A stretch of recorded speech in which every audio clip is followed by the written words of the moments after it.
ব্যাপক আইন শৃঙ্খলা বাহিনীর সদস্যদের উপস্থিত। গণ অধিকার পরিষদের সভাপতি নুরুল হক নূরের শর্ট মেমোরি লস হয়েছে। হঠাৎ করেই ভুলে যাচ্ছেন সবকিছু, চিনতে পারছেন না অনেককেই। গত দুদিন ধরে সামাজিক যোগাযোগ মাধ্যমে এসব গুঞ্জন ছড়িয়ে পড়েছে।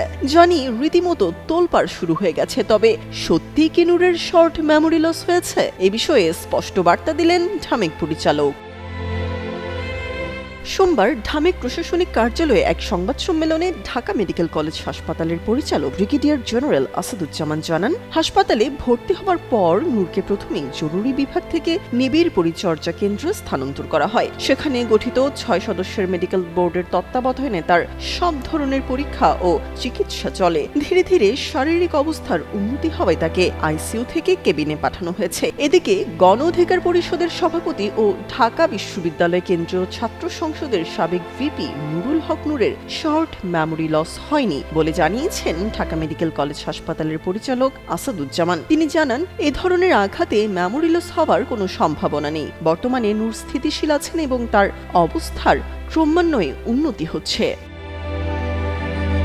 পরিচালক আরও জানান, নূরের নাকের হাড়ে আঘাতের কারণে মাঝে মাঝে রক্তপাত হচ্ছে, যা স্বাভাবিক এবং ভয়ের কিছু নেই। নাকের হাড়গুলো ভাঙলেও সেগুলো সঠিক অবস্থানে আছে। এ ধরনের আঘাত পুরোপুরি সেরে উঠতে সাধারণত 4 থেকে 6 সপ্তাহ সময় লাগে। চোখের আঘাত গুরুতর নয় এবং সেখানে কোনো রক্তক্ষরণও হয়নি।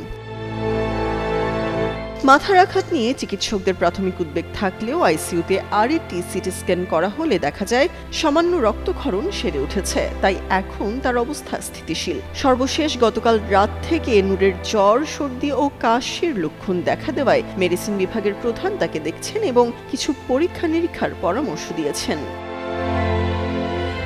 তামান্না তাবাসসুম, যুগান্তর নিউজ।